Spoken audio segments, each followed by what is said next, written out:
everyone, and welcome to this Friday night's conversation with Kate. And I hit the jackpot tonight because I get to speak with this amazing man who many of you know. He's part of our lives in all these different ways, a really big part of my life. And as I said in the promo, a real Renaissance man. Welcome, Justin Baker. Hi, Kate. Thanks so much for having me. This is kind of a new way of us connecting with this show and me and you. And usually I'm behind the other side of the camera, so this is new Yes. for me.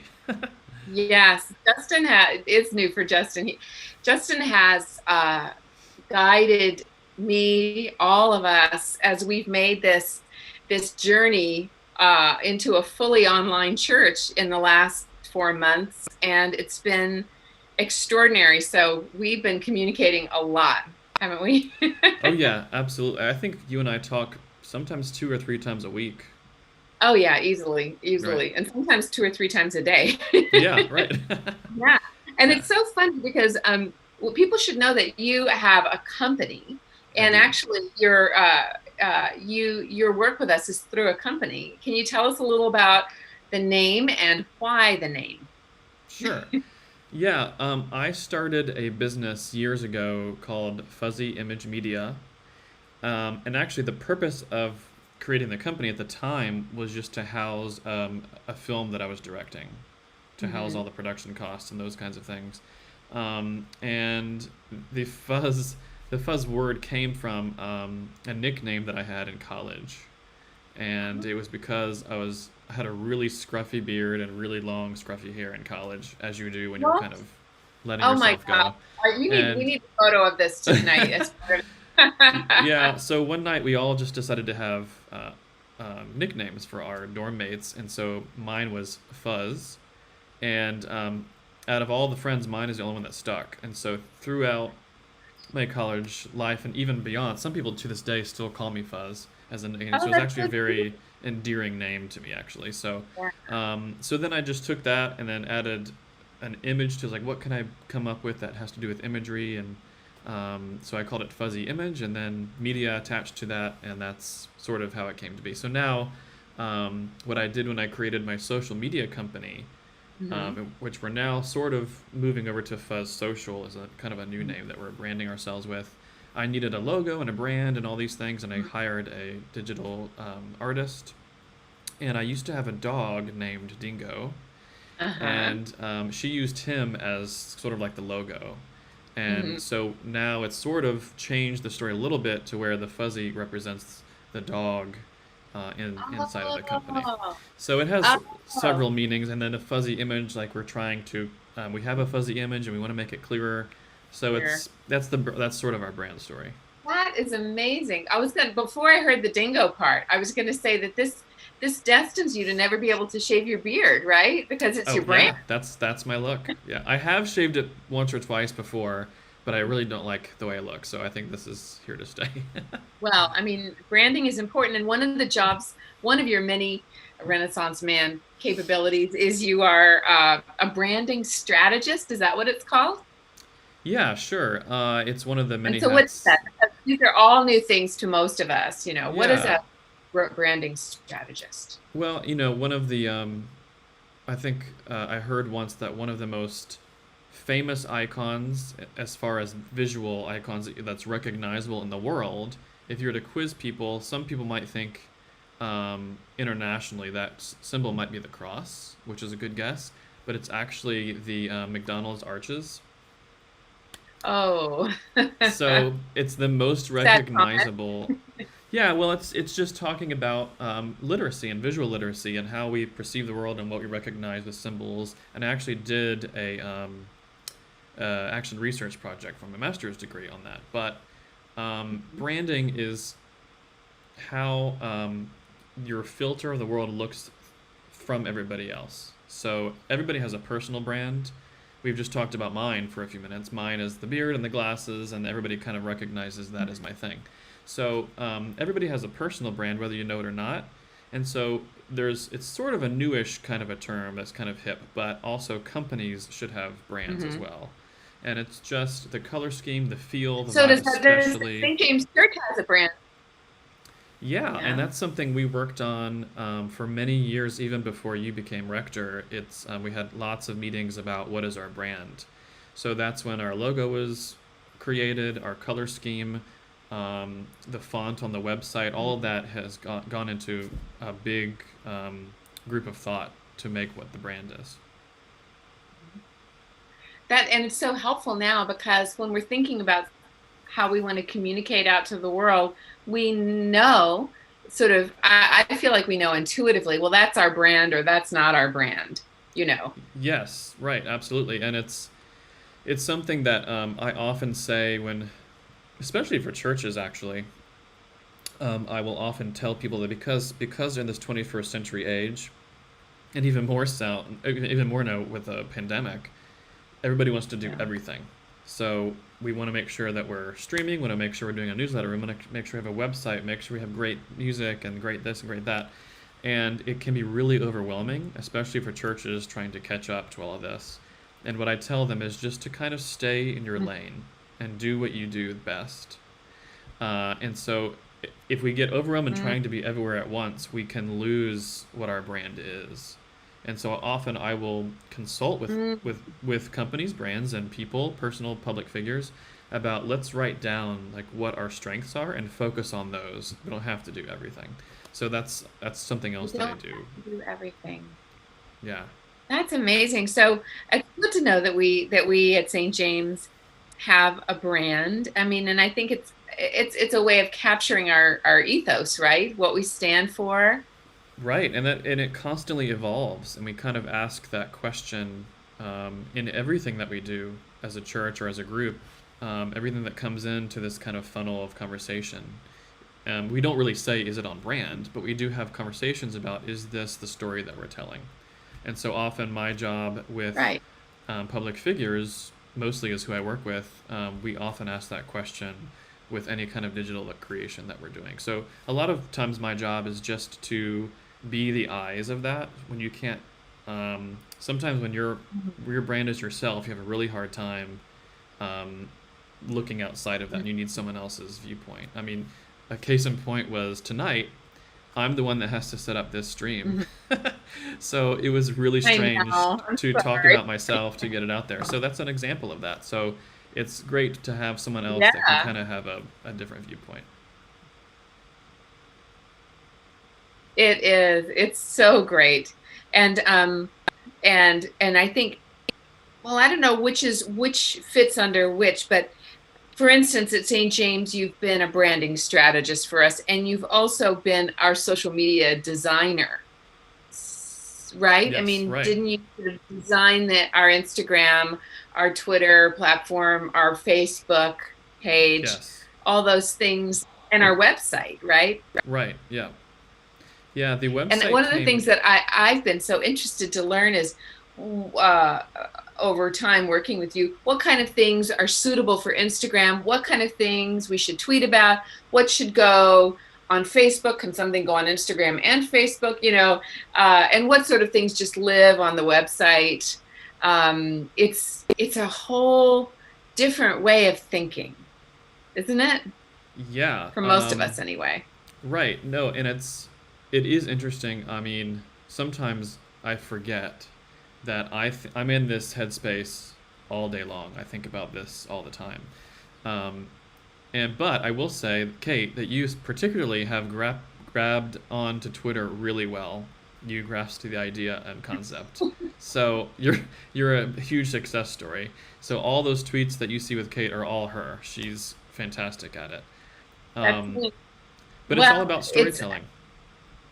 yeah, that's when you taught me that because I used to think that social media was just this place for people to, you know, humble brag or just brag and I was always put off by it. But once I found out, and the reason that it worked, I think, was that I you taught me how to do Twitter, how to tweet the night before I left for Korea last spring, and I was Right. going to be reporting on my experiences, and so I really did have a lot of stories to tell because it was the most fabulous experience ever. So then I think I do understand now that they're little stories that we're telling. Um, and we have all these platforms at church where we tell stories, and you're working with other clients too who have whole different structures, right? Yeah, Artists, yeah, it's interesting people do you because work with who are, yeah. I I often it's interesting because I'm often inside. I kind of change where I'm at inside people's heads all day long. So I have about uh, eight or so clients.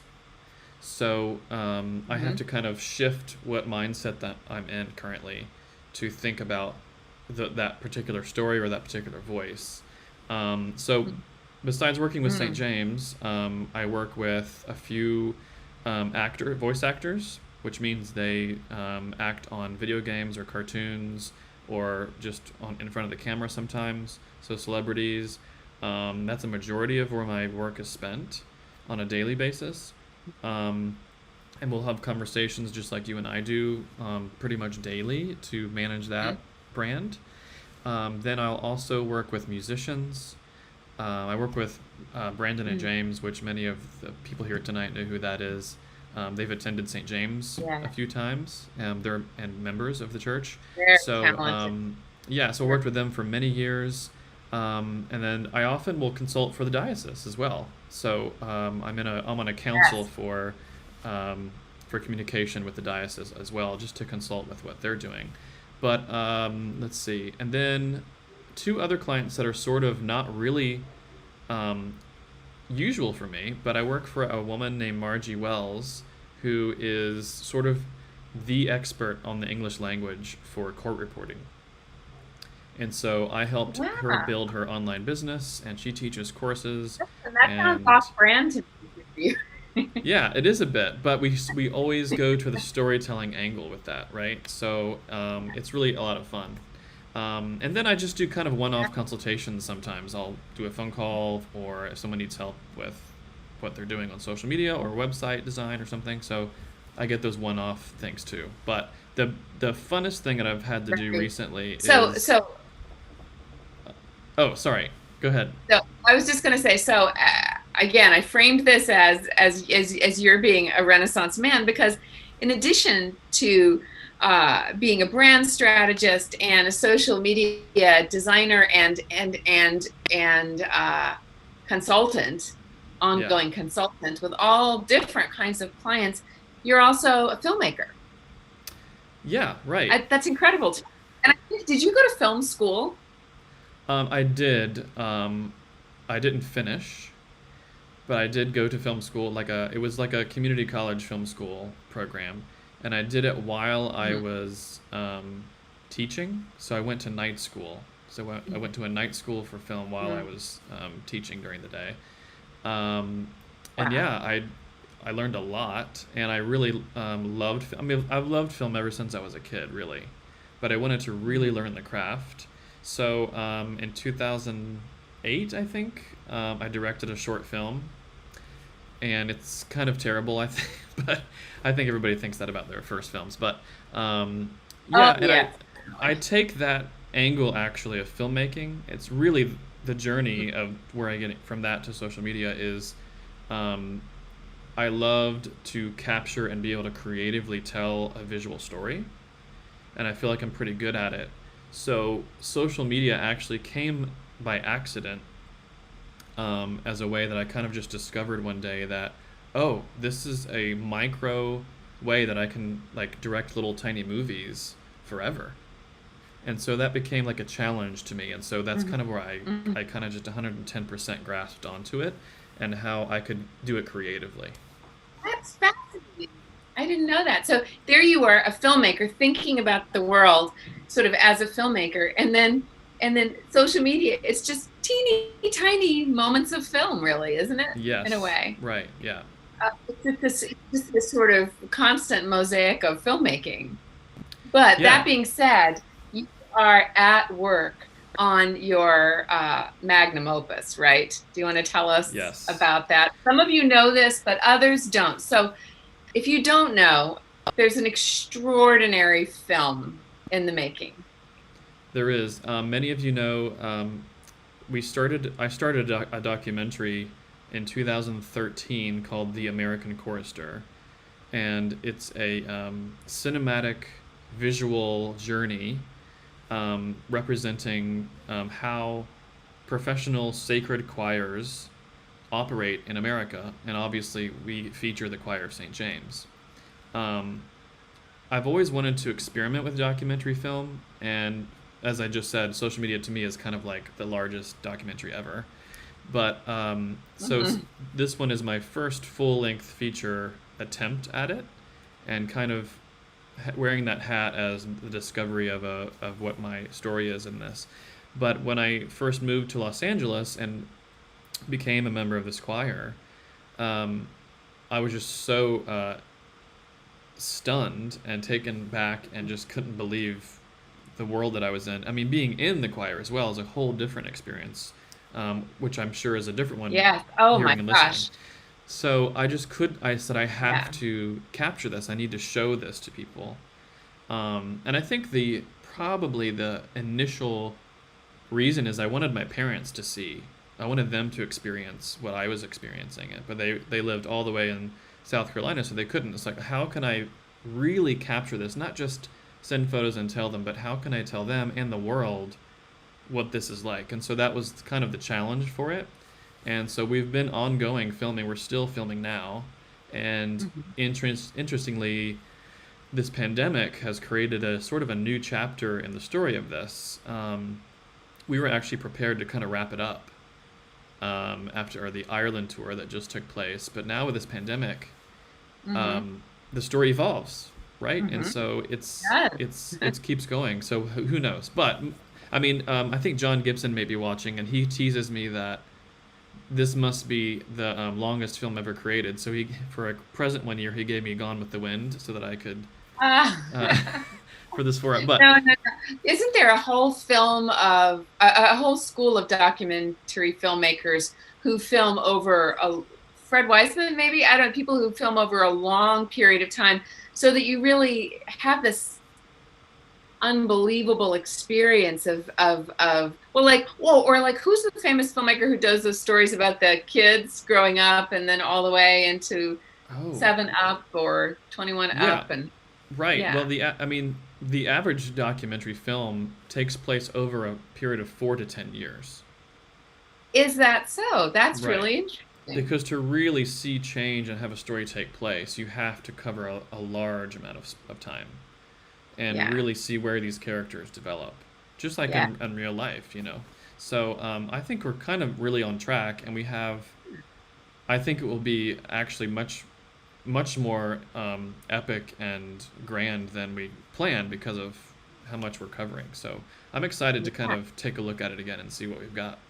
And I've seen the trailer and I've seen some footage, and the cinematography is gorgeous. So obviously this is not one of those handheld jittery sort of things. This is an elegant film. Yeah. Yeah, absolutely. And there's certainly different styles of filmmaking. And my cinematographer is Scott Toller Collins, and we met in Los Angeles years ago. And I've seen several of his films and work, and he's just amazing at the looks. I mean, he's a lighting genius, and he just really gets the visual element. Mm. And I have it in my head, but I don't know how to really execute it as well Hmm. as he Hmm. does. And so we work really well together because he knows what I'm wanting and thinking, and he can help kind Yeah. of paint that picture. Yeah. And then from the beginning, we wanted to make sure that we were not just telling a talking head story about what, like, we didn't want a like a historical piece. We wanted to tell a really cinematic story about what we were feeling, would evoke that emotion. So it was important that the moments were extremely cinematic and artful.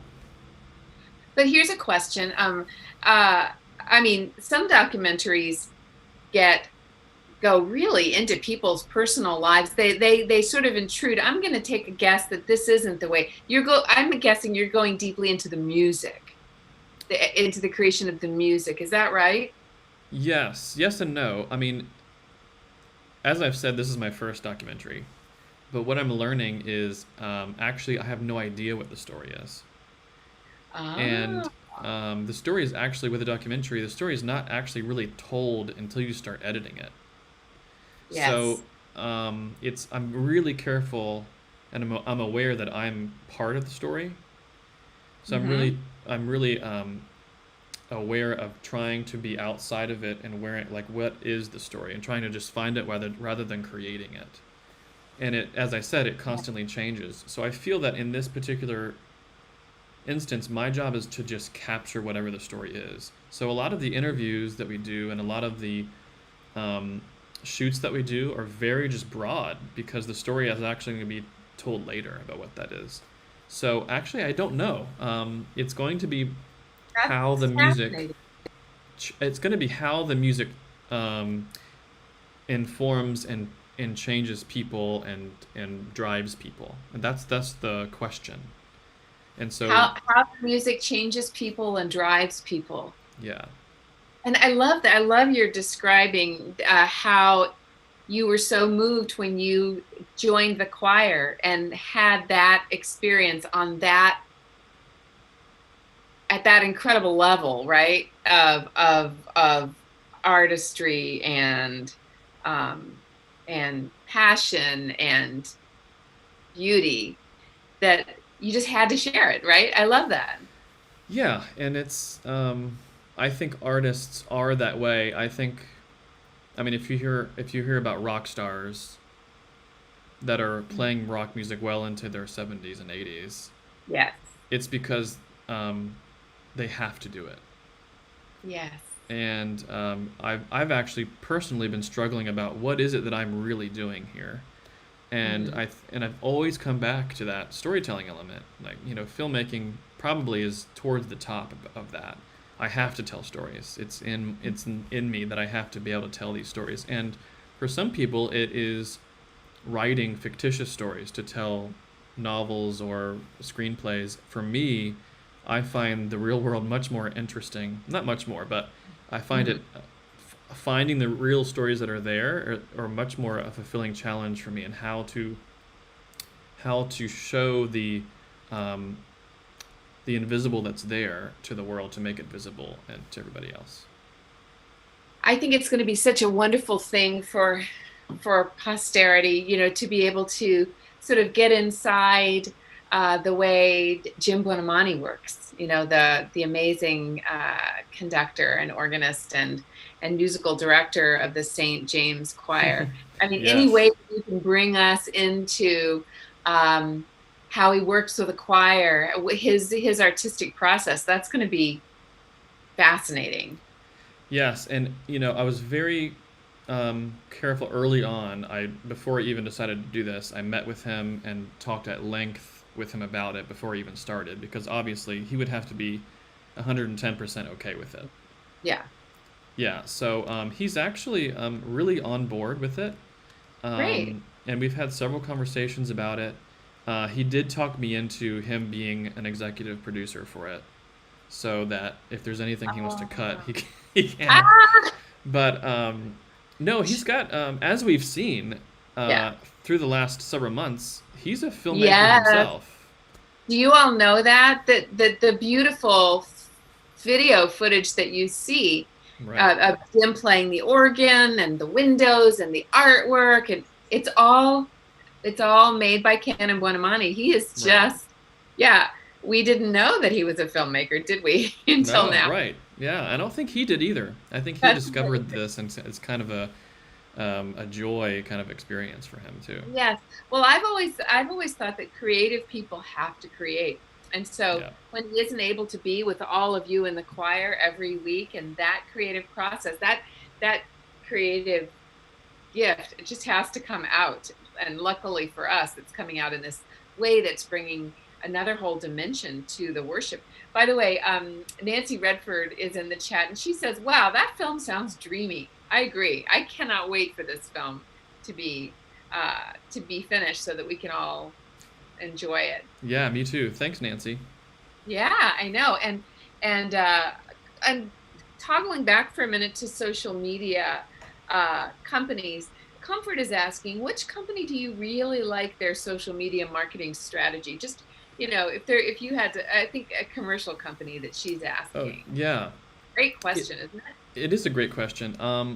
It's hard to pick a company because often we actually don't even know what those companies are. So, it? like for instance, earlier I mentioned the McDonald's thing. McDonald's Right. themselves usually doesn't have an internal team. They will hire an outside Hmm. company to do that. So if you've ever seen the series Mad Men, I Yeah. often compare myself to that. That's kind of what I do. So I have clients that come in, and then I will develop a strategy for them. But in many cases, you will never know that it's me. So, um, especially for my actors, some of them um, are careful to not reveal that I'm behind the keyboard or something, which is purposeful and that's fine. I would say there's actually one of my favorite brands, a couple of brands, if this is kind of answering the question. I Hmm. love there's a you're gonna laugh when I say this, but there's a really amazing women's clothing line on Instagram called Kuyana. Kuyana, I've never heard of Yeah, it. Cuyana. And I just from the beginning was just really in love with how they did their marketing, and what I mean by that is just their visuals and their aesthetic and their storytelling angles. It was um, I Mm. loved how they put that together, and of course Vogue is similar in their storytelling, and I Yeah. think anything that creates beauty as the center of what they're doing rather than what they're trying to push on you is a successful and illuminating brand because So not feeling manipulated for sure, right? right, right. But feeling um, moved and interested by something. Yeah, and I often will go toward fashion because in a lot of ways fashion is moving artwork. And so you can capture that in so many different ways. I've You can seen you. I've seen you hold the September issue of Vogue, yes, your yeah. other Bible, Yeah. Yeah. because it's just perfect beauty, right? Right. Yeah, it tells story in a unique way that you have to really look at it, and you have to kind of maybe picture yourself in that, or kind of what is this story of this person, and it's um, anyway. I like the challenge, and I think it's great. Yeah. So we've talked about your branding work. We talked about a lot of your social media work and how that was really inspired by your work as a filmmaker. And on top of that, as if it weren't enough that you could do all those things, you're a very, very talented musician. So tell me, what kind of a singer are you, and what's the storyline there? And I feel like I remember that you were also an organist at some point. Is that right? Right. Yeah. My first career, my first life was all music. Uh, Even as a little kid, I like immediately enrolled into the choir. I took piano lessons as a kid. That was that was actually really my mom's doing. She forced me Mhm. to take piano lessons, and it's sometimes I think our mothers Mhm. uh, kind of know what's best for us before we do. Yes. Yes. And so she forced me to take piano lessons at a very early age, and Mhm. I sort of hated it. I sort of hated practicing all that, but Mhm. I'm very grateful because later in life, when I discovered I loved music, I was in choirs all through high school and middle school. Um, then I went to college for music. I was actually a piano performance major, Were and then eventually at first I was, but then when they told me, oh, you have to give an hour-long recital memorized piano music, I said, oh, okay, I'm gonna change it. So, um, yeah, and but then I discovered actually had a gift for solo singing, solo performance, but I discovered that sort of Yeah. later in my college career, and I actually really Wait, enjoyed it. So, solo performance. right, yeah, so opera and all those kinds of things that we hear from soloists on Sundays here at St. James. So I often would Hmm. do, and that's what my actual degree is in solo vocal performance and music. So from Yeah, there, right. I went into teaching. There's a long story there, but I got a teaching job as a music educator, and I Mhm. taught choirs and bands and piano courses and music theory courses, and so music was a huge Mhm. part of my life. Um, Mhm. and you know, I actually, and just backtrack a little bit because this will help to answer the organ question. I was actually raised as a kid um, evangelical Pentecostal, and I cannot believe there are so many people at St. James who went from evangelical Christianity to our corner of the yeah, Episcopal tradition, which is a high liturgy corner. yes, Amazing. it's a complete opposite Mhm. thing, and I think it's by choice. I think that's really is why it is that way. But not to go into that too much. Um, Eventually, from the college angle, my dean of the music school said to me, "Hey, there's this church that needs a staff singer," and I was needing Mhm. money at the time. And she said, "It's an Episcopal church," and I didn't know what that was at the time. I was like, "Okay, fine." So I showed up, and to me, I saw all these people in robes and things, and I was like, "Oh my gosh, what's happening?" Uh, and there was a little bit of fear there, I think, and just not knowing what was going on. But slowly, being in this choir and being in the Yeah. liturgy and all these things, I was just um, perplexed and amazed. And the the love of music in the church grabbed Mm. me in this case because I just found this whole other space where I could express musically in a way that was, for me, again, in sort of like a filmmaking way, with the pageantry of it.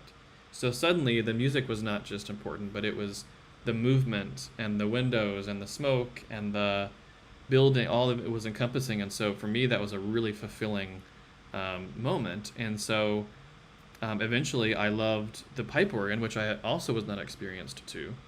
So I just jumped at the chance to take organ lessons.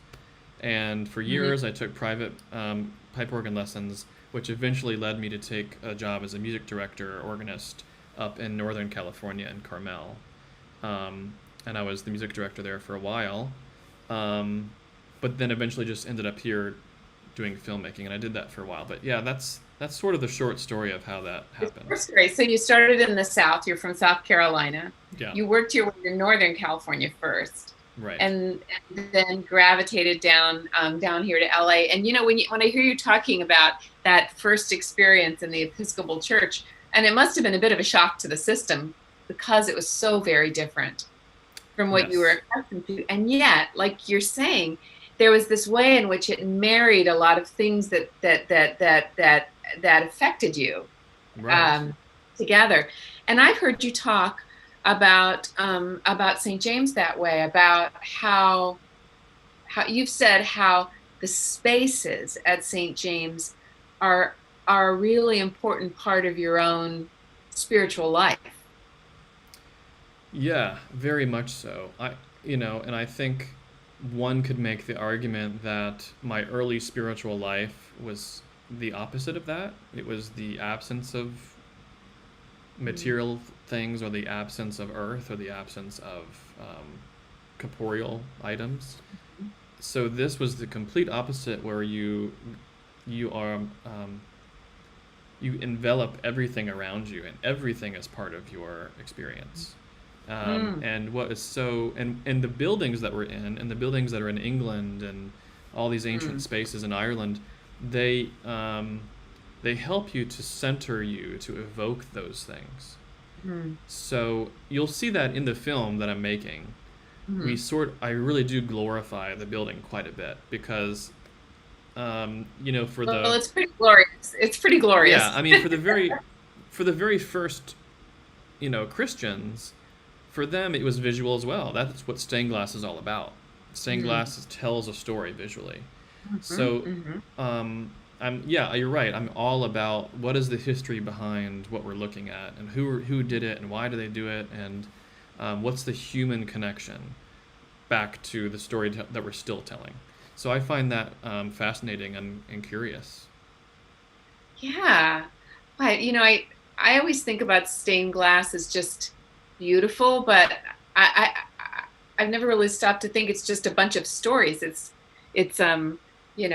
fabulous graphic novels up on the wall. Yeah, yeah, right.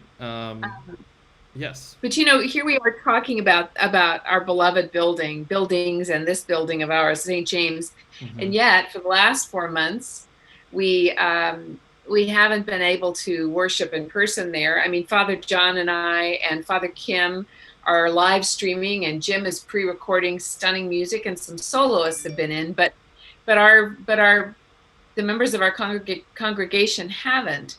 So in addition to all the other things that you do, you have also in the last 4 months become a broadcaster. Now, this is not Yes. a job that you sought, right? Right. Yeah.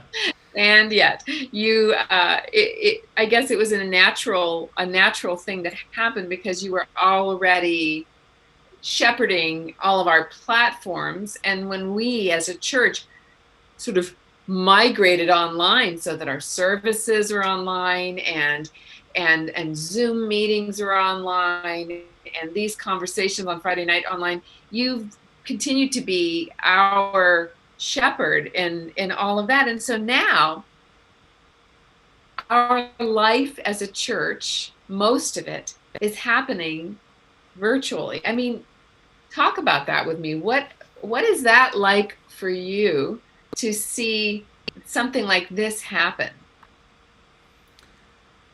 Yeah, it's again, I put on different hats with it. As a personally, as a parishioner, um, I hate that we're not in the building because that's where I fully discovered myself. I mean, there's so many stories about St. James and the space that Yeah. brought life to me and anchored me and all those things. So I feel that a lot of people probably have a similar feeling about that. So it's important to me that whether it's a literal spiritual experience or whether it's just a um, transcendent or internal experience that we need in any regard with artwork or books or movies or whatever it is that we find to anchor ourselves or to inspire ourselves, it's important that we still try to capture the fullest degree of what we're trying to do.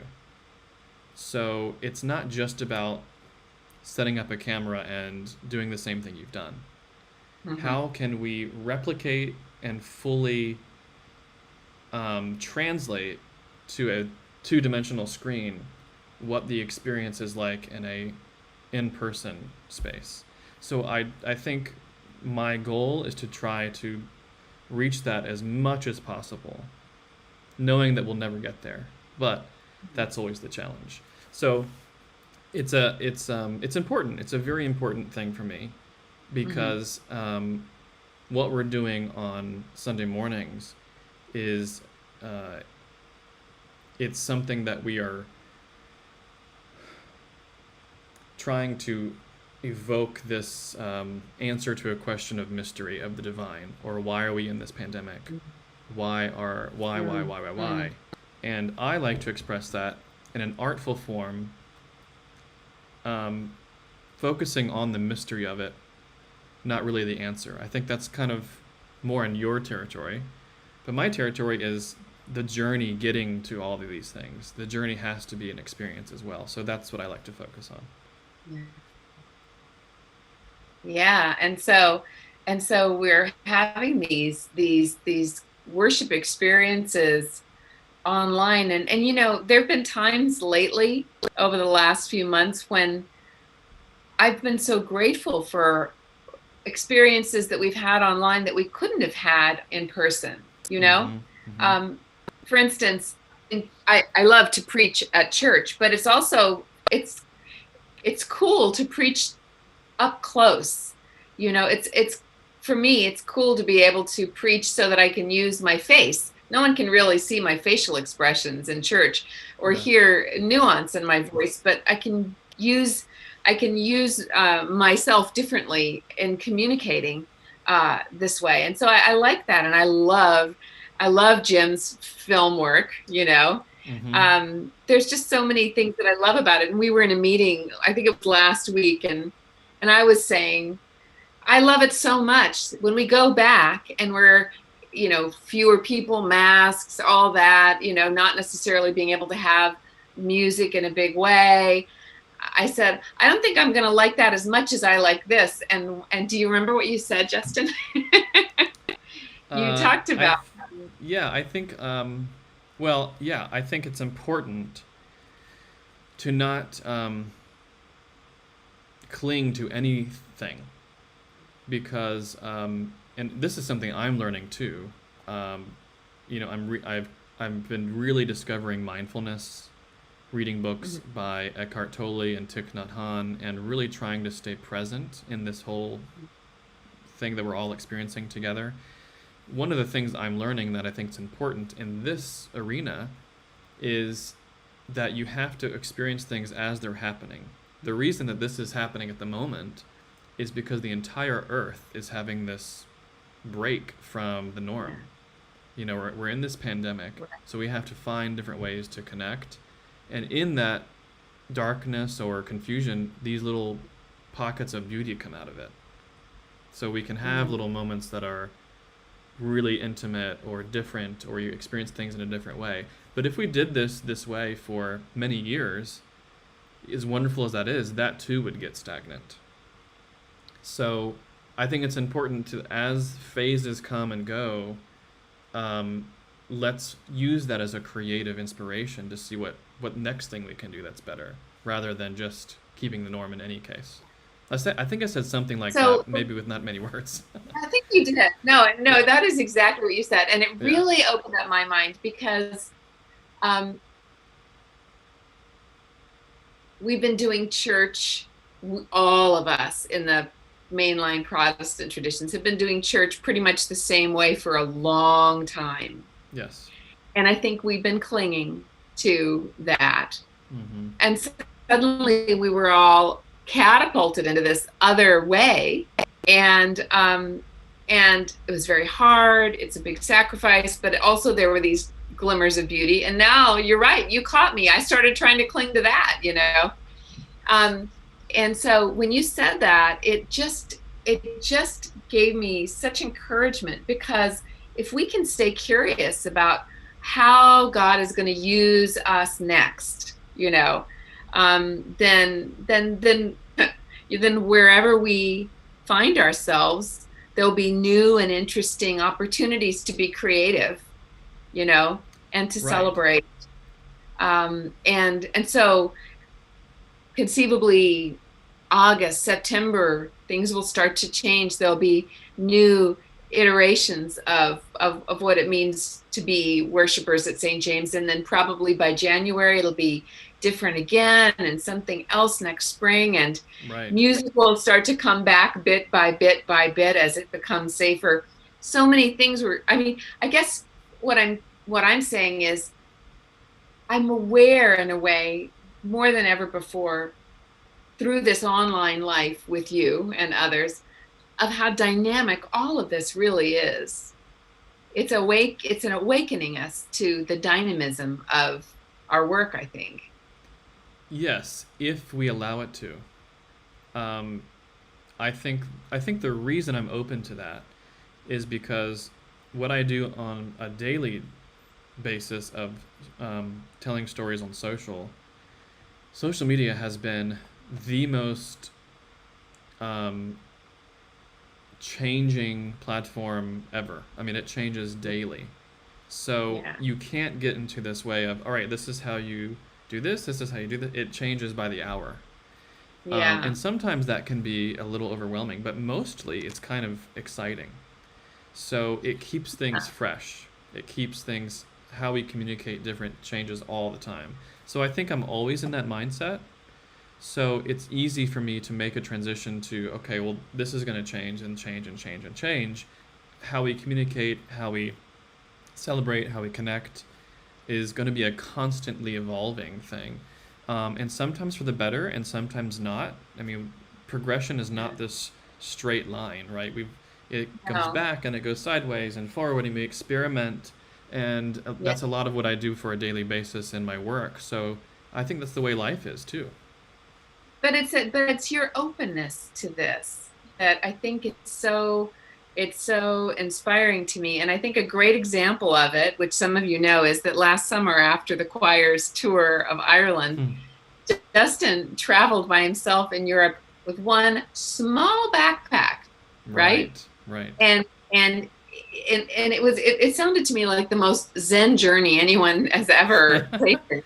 Just just taking experiences as they came to you and staying open. Isn't that right? Yes. Again, I think at the time I was reading Eckhart Tolle's A New Earth, and Yeah. there's a line in that book that he says, if you're going to take a trip, don't plan it out and put an itinerary, just go and then take each day as it comes. And that was really exciting to me, Yeah. um, to do. And so I just fit everything I could into this one little backpack, and I each day was I planned the day that day.